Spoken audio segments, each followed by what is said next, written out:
Assalamualaikum warahmatullahi wabarakatuh. Hello everyone, my name is Retno Shifa, and now I would like to talk about birth order and personalities.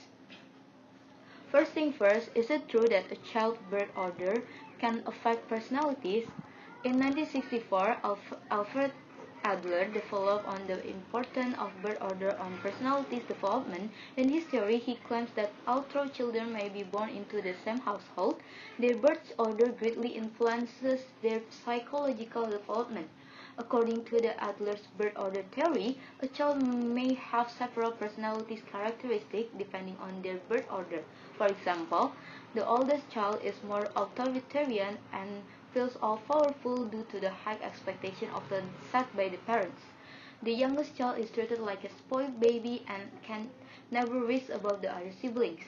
And the middle child is even tempered but has trouble fitting in due to being sandwiched between the younger and older siblings.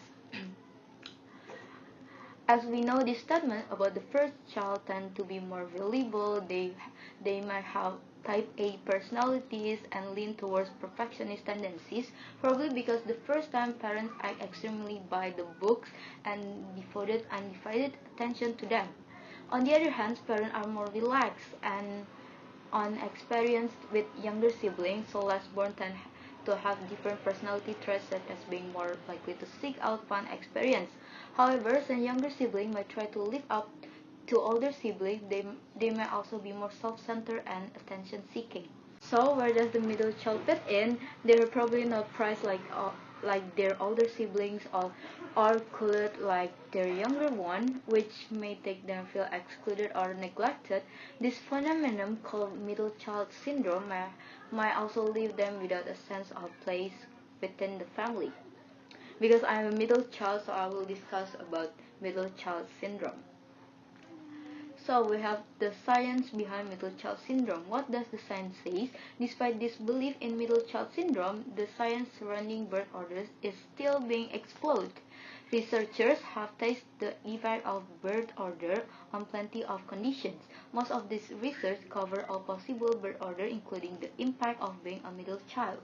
One of the most common belief about middle-born children is that they have distant relationship with their parents. Earlier, 1998, research found that middle-born children are least likely to say they are closest with their mothers. The review of studies noted the middle-born are also least likely to say they would turn to their parents when under duress. A more recent study, trusted source from 2016, explored the effect of birth order on 30,020 undergraduate students. In the review, the researchers found that middle-born children were most likely to be less family-oriented than their older siblings. In this statement, as being a middle child, I would agree about that.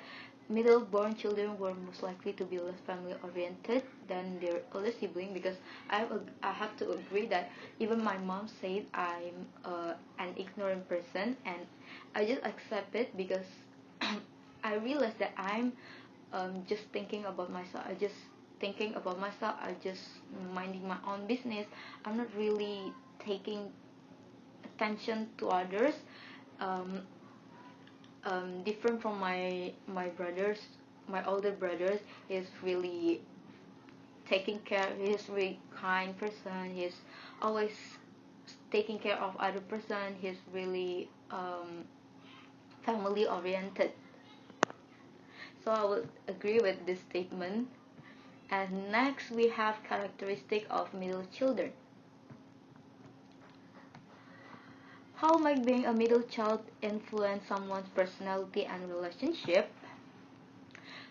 First, we will talk about the personalities. Like all children, middle children will have unique needs that may be compounded by their birth order. Middle children have personalities that are often overshadowed by their other siblings. Older siblings is strong, willed, and the younger sibling is the baby, which leaves the middle child somewhere in between. Their personality may be dulled down by their siblings, making them quiet and even tempered. And next, we have relationship. Middle children may have trouble feeling equal to their siblings in parental relationship because the older sibling often hold more responsibilities and the younger siblings will take well taken care of the parents. The middle child isn't given as much attention as either. And last we have favoritism. Middle children generally don't feel that they are feel favorite child of the family. In my opinion, as a middle child, favoritism may exist for the oldest child who is viewed as a special, for the youngest child who is viewed as the baby. The middle child falls somewhere in between and is unable to be the favorite of either parent. And the last part, we have the bottom line. Middle child syndrome is a popular term used to describe how being a middle child shapes one's personality and outlook in life. Some people believe that middle children are often ignored or neglected, which can have negative effect going into adulthood. While some research suggests that there might be some influence or personality from birth order, the results are contradictory and more research is needed. Ultimately, personality and life outcomes are defined by a variety of social, financial, and familial influences, but not necessarily by their birth order. And as you know, that I'm a middle child, I have I have a older brother and a little brother, so I'm the only female child. I'm the only girl in the family, and to be honest, I'm not really related to the middle child syndrome because I'm not really feel ignored or neglected. I still I still feel being loved from my parents, but like other children, we have different natural traits by birth order. In my experience, born and growing up as a middle child, I have some pros and cons about being a middle child because my parents are not devoted undivided attention to me, and the effect now I'm become an ignorant person. I just thinking about myself, I will put myself at the first place. I just minding my own business, and it's something that I want to change because it's not good for myself and people surrounding me. I hope I can change it or even leave leave it. And the pros or something that I'm really proud of being a middle child is I am someone who is good at adapting, which mean for example if there is no one will be a leader, I can leading if there's no one will do. And if there's someone who want to be a leader, I will like, okay, you can do it if you really want to. So in my perspective, that makes me being someone who is good adapting is my natural traits being a middle child, because because I have my older brother, I can do everything I want. I have someone whom I respect. My brother is more responsible, so I